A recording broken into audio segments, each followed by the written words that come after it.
பரிகாரங்கள்லாம் பண்ணி தேவையில்லாத யாகங்கள்லாம் பண்ணி வாடிக்கையாளர்கிட்ட பெருந்தனம்லாம் வந்து வசூல் பண்ணிட்டு இருக்காங்க. அந்த மாதிரிலாம் வந்து தேவையில்லை. ஃபஸ்ட்டு வந்து 100 பேருக்கு வந்து கடக வீடு முடக்கா இருந்தால் 50 பேருக்கு தான் வந்து பாதிப்பு இருக்குது. 50 பேர் வந்து விதிவிலக்கில் நீங்கள் வந்து தப்பிச்சுக்கலாம். அதை முன்ன புரிஞ்சுக்கோங்க. அந்த மீதி நபர்களும் நம்ம சொன்ன மாதிரி அந்த கோவிலுக்கு போயிட்டு வந்தீங்க அப்படின்னாவே உங்களுக்கு அந்த தோஷம் வந்து நிவர்த்தி அடைய ஆரம்பிச்சிடும். ஸோ அது இல்லாமல் நீங்கள் வந்து பெரிய பொருள் செலவில் எதுவுமே வந்து பண்ண தேவையில்லை. அப்படி யாராவது பெரிய பொருள் செலவை வந்து செய்ய சொல்கிறாங்க அப்படின்னா கண்டிப்பாக அவங்க வந்து உங்களை வந்து ஏமாத்துறாங்க அப்படிங்கிறத நீங்கள் வந்து புரிஞ்சுக்கோங்க. சரிங்களா?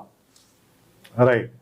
இப்போ கடக வீடு என்பது யாருக்கு வந்து முடக்கு தோஷத்தை அடையும் அப்படின்னு பார்த்தீங்க அப்படின்னா, நீங்கள் பிறந்தது வந்து கிருத்திகை, அதாவது உங்களுடைய ஜாதகத்தில் சூரியன் வந்து கிருத்திகையிலே ரோகிணியில நின்னா மட்டும்தான் கடக வீடு வந்து முடக்கு தோஷத்தை வந்து அடையும்.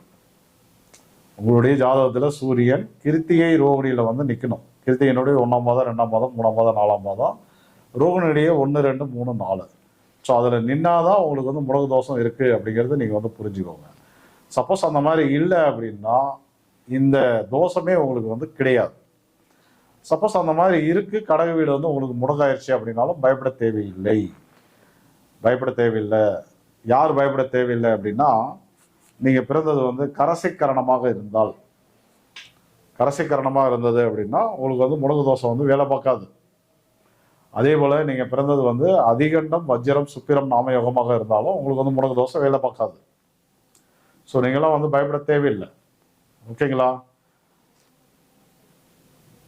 அப்போ மீதி நபர்கள் வந்து பயப்பட்டு தான் ஆகணும். அது வந்து உங்களுக்கு தோஷத்தை வந்து கொடுத்து தான் ஆகும். இது எதனால் வந்த கர்மா? உங்கள் முன்னோர்கள் வழி வந்த கர்மா. அதனால தான் நம்ம வந்து சூரியன்லேருந்து அந்த கணிதத்தை ஆரம்பித்து மூலம் நட்சத்திரம் வரை எண்ணி மீண்டும் வந்து அந்த இடத்துக்கு வந்து வந்திருக்கணும். கடக வீடு வரை வந்திருக்கணும். ஏன் மூல நட்சத்திரம் வரை என்றோம் அப்படிங்கிறத நான் வந்து ஃபஸ்ட்டே வந்து சொல்லியிருக்கேன். இந்த முருக தோஷத்துக்கு உண்டான விதி என்ன, ஏன் நம்ம வந்து இப்படி பயன்படுத்துகிறோம் அப்படின்னு சொல்லிட்டு இதுவரை யாரும் சொல்லாத விஷயத்தை வந்து நம்ம வந்து சொல்லியிருக்கோம். ஃபஸ்ட்டே சொல்லியிருக்கோம். அதை வந்து பாருங்கள், கண்டிப்பாக வந்து பாருங்கள். இப்போ அடுத்தது வந்து இந்த கடக வீடு வந்து முடக்கா மாறிடுச்சு. இப்போ இது கவனிச்சிங்க அப்படின்னா தனுசு லக்னத்துக்கு 8ஆம் இடமா வரும். அப்போ தனுசு லக்னத்தில் பிறந்து கடக வீடு உங்களுக்கு முடக்கா வந்தது அப்படின்னா உங்களுக்கு தான் வந்து கடுமையான பாதிப்புகள் வந்து நடக்கும். இந்த கடக வீடு முடக்குனால பாதிப்பு வந்து பிற லக்னத்துக்குலாம் நடக்கும். அதை விட கடுமையான பாதிப்பு தனுசு லக்ன நேயர்களுக்கு தான் நடக்கும். ஏன் அப்படின்னா உங்கள் லக்னத்துக்கு 8ஆம் இடம் வந்து முடக்கு தோஷத்தை வந்து வாங்குது.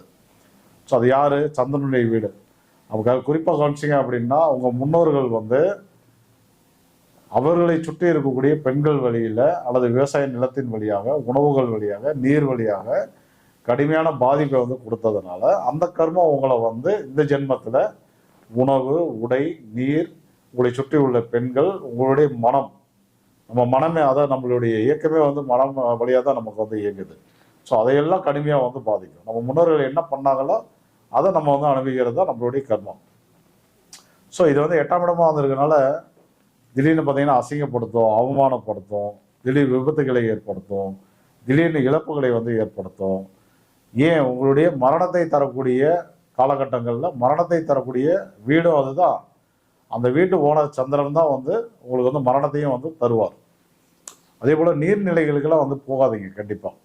ஆக்சுவலாக வந்து அது வந்து ஆறாக இருக்கட்டும், ஏரியா இருக்கட்டும், குளமாக இருக்கட்டும், கிணறாக இருக்கட்டும், கடல் பகுதியாக இருக்கட்டும், இந்த மாதிரி இடங்களுக்கெல்லாம் வந்து அதாவது கடக வீடு முடக்க தோஷம் அடைந்தவர்கள் கண்டிப்பாக வந்து போகவே கூடாது. அப்படி போனீங்க அப்படின்னா நல்லா கவனிச்சு பாருங்கள், தேவையில்லாத காயங்கள் வந்து உருவாகும். சிலர்லாம் வந்து அப்படியே தண்ணியோடையே கிளம்பிடுவாங்க. Very danger. அதனால் அது வந்து ரொம்ப கவனமாக இருங்க. குழந்தைகள்லாம் அந்த மாதிரிலாம் பிறந்திருக்காங்க அப்படின்னா நீர்நிலைகளுக்கெல்லாம் வந்து கூட்டிகிட்டு போக வேண்டாம். ஸோ அதே போல் நிறைய பேருக்கு வந்து என்னென்னா போர் போடுவாங்க, தண்ணி கிடைக்காது. அந்த மாதிரி நபர்கள்லாம் இந்த மாதிரி அமைப்பில் தான் வந்து பிறந்திருப்பாங்க. அதே போல் நீங்கள் வந்து கும்ப லக்னமாக பிறந்திருந்தால், கும்ப லக்னத்தில் பிறந்திருந்தீங்க அப்படின்னா கடக வீடு வந்து 6ஆம் இடமாக வருது. இது வந்து என்ன பண்ணோம் அப்படின்னா அதாவது தேவையில்லாத வம்பு வழக்குகளை வந்து உருவாக்கும், கடனில் போய் மாட்ட விட்டுரும், நோய் நொடிகளை வந்து ஏற்படுத்தும்.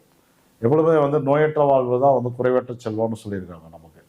அதனால் வந்து என்னென்னா நீங்கள் வந்து கும்ப லக்னத்தில் பிறந்து கடக வீடு முடக்கானது அப்படின்னா ரொம்ப கடுமையான பாதிப்பு இருக்குது. உங்களுக்கு தான் வந்து ஸ்கின் பிரச்சனைலாம் வந்து அதிகமாக வரும். இந்த வாந்தி எடுக்கிறது, பேதி ஆகிறது, 2 வீலர் 4 வீலரில் பஸ்லலாம் போனால் எனக்கு வந்து ஒத்துக்கிறது இல்லை, அப்படி ஒம்படிட்டே இருக்கும் அப்படிம்பாங்க. இந்த மாதிரி நபர்கள்லாம் அந்த நபர்கள் தான். அடுத்து வந்து பார்த்திங்கன்னா மீனத்திற்கு வந்து 5ஆம் இடமாக வந்து வருது. மீன லக்னத்துக்கு 5ஆம் இடம், மகரத்துக்கு வந்து பார்த்தீங்கன்னா 7ஆம் இடம், சிம்மத்துக்கு 12ஆம் இடம். இதெல்லாம் வந்து திருமண வாழ்க்கையோடு சம்பந்தப்பட்ட விஷயங்கள். நீங்கள் வந்து திருமண காரியங்கள் தடையாயிட்டே வந்துட்டு இருக்கு அப்படின்னா கண்டிப்பாக வந்து அம்மா, சின்னம்மா, பெரியம்மா இந்த மாதிரி உறவுகளெல்லாம் வந்து பெண் பார்க்கும்போது, மாப்பிள்ளை பார்க்கும்போது அவங்ககிட்ட வந்து சம்பந்தம் பேசும்போது இந்த மாதிரி இடத்தெல்லாம் வந்து முன்னாடி வந்து வைக்கக்கூடாது. அப்படி வச்சிங்க அப்படின்னா நீங்களே உங்கள் சொந்த காசில் சூனியம் வச்சுக்கிட்ட மாதிரி அர்த்தம். என்ன சார் இது பெற்ற தாயை போய் இப்படி சொல்கிறீங்களே அப்படின்னா, பெற்ற தாய் என்பது எல்லாருக்கும் நல்லா அமையாதுங்க. எல்லாருக்கும் நல்ல நீர் கிடைக்குதா, எல்லாருக்கும் நல்ல உணவு கிடைக்குதா, எல்லாருக்கும் நல்ல உடை கிடைச்சிருதா, எல்லாருக்கும் நல்ல தாய் வந்து கிடைக்கிறாங்களா அப்படின்னா கண்டிப்பாக வந்து இல்லை. அதில் நிறைய குளறுபடிகள் என்பது உண்டு. நிறைய குழந்தைகள் வந்து அனாதை இல்லத்துக்கு போயிடறாங்க, கவர்மெண்ட் ஹாஸ்டலில் வந்து வளர்கிறாங்க. ஸோ அதே போல் சிறைச்சாலையில் போயிட்டு அசிங்கப்பட்டு அவமானப்பட்டு சாப்பிட்டு இருக்கிறவங்களாம் வந்து இருக்காங்க, பிச்சை எடுத்து சாப்பிட்றவங்க இருக்காங்க. ஸோ இவங்களுக்கெல்லாம் வந்து என்னென்னா சந்திரன் வந்து பலம் இழந்திருப்பார். கடக வீடு வந்து பார்த்தீங்க அப்படின்னா முடக்கு தோஷத்தை வந்து வாங்கியிருக்கும். ஸோ இவங்களுக்கெல்லாம் வந்து திருமண வாழ்க்கையை பாதிக்கும். இதில் வந்து உங்களுடைய வீட்டில் இருக்கிற பெண்களை வந்து முன்னாடி வந்து வைக்கக்கூடாது. அதே போல் அடுத்து துலாம் வீடு. ஸோ துலாம் வீட்டுக்கு கவனிச்சிங்க அப்படின்னா துலாம் வீட்டுக்கு வந்து 10ஆம் இடமாக கடக வீடு வந்து அமையும். நீங்கள் எக்காரணத்தை கொண்டும் உணவு, உடை, நீர் சம்மந்தப்பட்ட தொழில்களை வந்து வாழ்க்கையில் வந்து எடுக்காதீங்க. நான் வந்து விவசாயம் பண்ணுறேன் அப்படின்னா வந்து போல பண்ணிட்டு இருக்கக்கூடாது. ஸோ அதெல்லாம் வந்து பெரிய இழப்புகளை வந்து உருவாக்கும். மளிகை கடை வைக்கிறேன், காய்கறி கடை வைக்கிறேன், பழக்கடை வைக்கிறேன், ஜூஸ் சென்டர் வைக்கிறேன், காஃபி பார் வைக்கிறேன், இந்த மாதிரிலாம் தொழிலெலாம் உங்களுக்கெல்லாம் வந்து செட் ஆகாது. அதனால் ரொம்ப கவனமாக இருந்துக்கோங்க. விருச்சிக லக்னமாக இருந்தால் உங்களுக்கு வந்து திரிகோண வீடு, 9ஆம் வீடு கண்டிப்பாக வந்து பார்த்தீங்க அப்படின்னா அது வந்து இறை அனுகிரகத்தை வந்து பாதிக்கும். உங்களுக்கு தான் வந்து பார்த்தீங்கன்னா அப்பாவும் செட் ஆக மாட்டார், அம்மாவும் செட் ஆக மாட்டாங்க. 2 உறவுகளும் கடுமையாக வந்து பாதிக்கும்.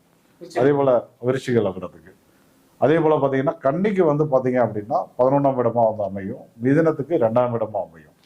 உங்களுடைய லாபம், சேமிப்புகள், நண்பர்கள், அது இல்லாமல் குடும்பம், தனவரவு, உங்களுடைய பேச்சாற்றல், ஸோ பேச்சின் வழியாக ஏதாவது பிரச்சனைகள் உருவாகிறது, கொடுக்குற உத்தரவாதங்கள், அதை நம்ம யாருக்காவது வந்து ப்ராமிஸ் பண்ணியிருப்போம், அதை வந்து அதை நடத்தி தர முடியாது. இந்த மாதிரி விஷயங்கள்லாம் உங்களுக்கு தான் வந்து நடக்கும். அதே போல் ரிஷப லக்னத்துக்கு பார்த்தீங்க அப்படின்னா சொல்ல சொல்ல எழுதுனா போதும், அப்போ தான் அவங்களுக்கு தெரியும். எல்லாமே முன்னாடியே எழுதி வச்சுட்டியா, அது 2 எழுதிடு.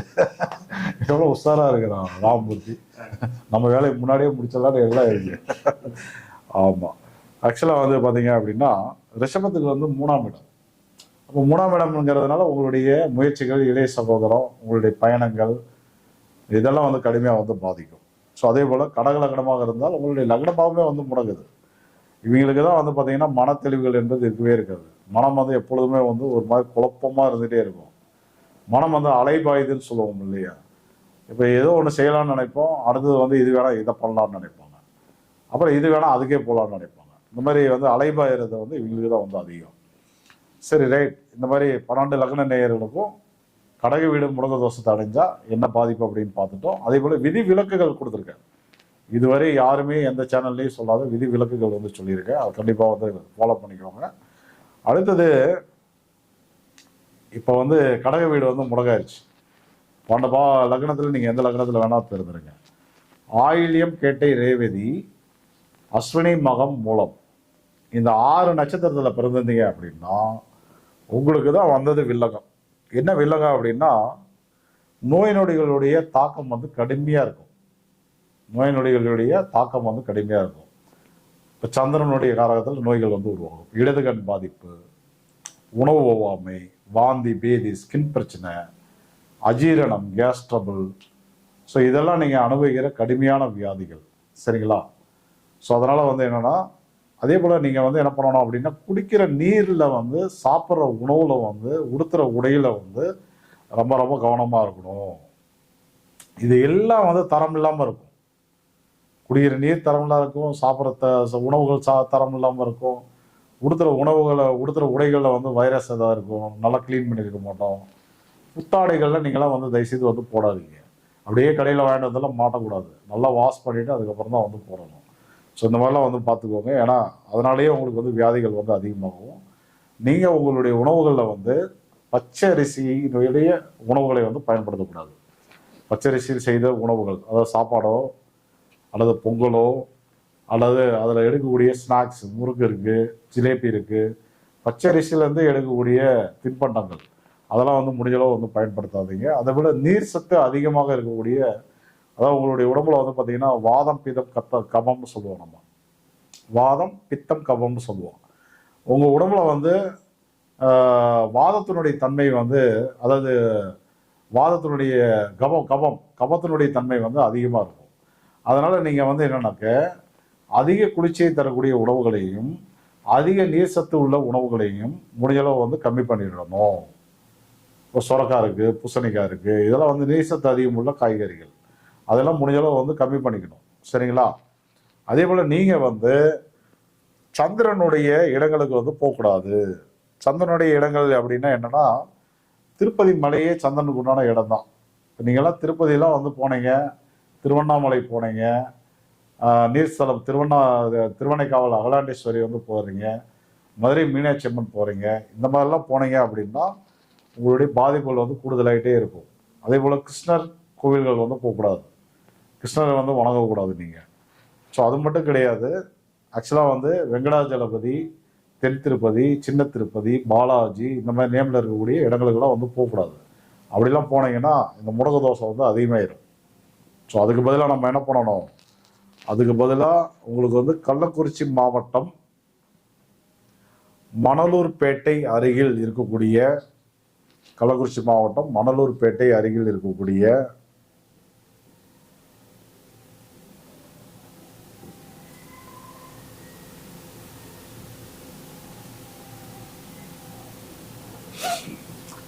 மணலூர்பேட்டை அருகில் இருக்கக்கூடிய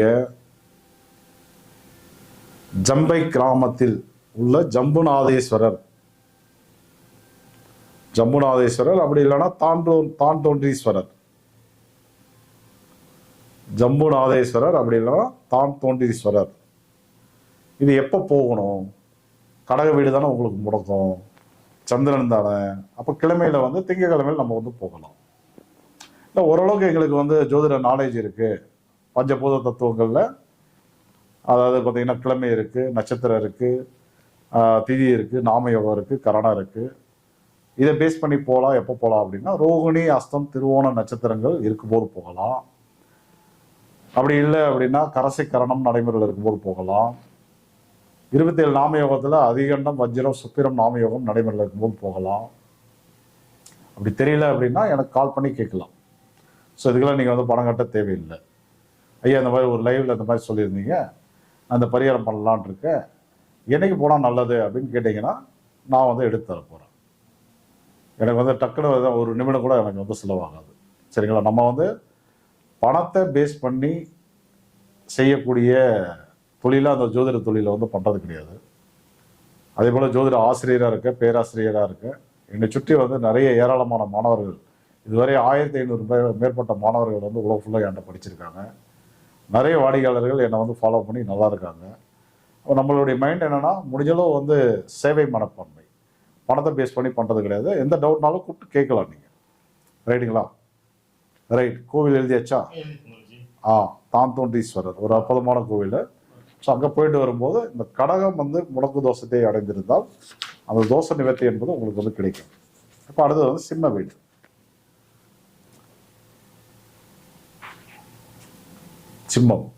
சிம்ம வீடு வந்து உங்களுக்கு முடக்காக இருந்தது அப்படின்னா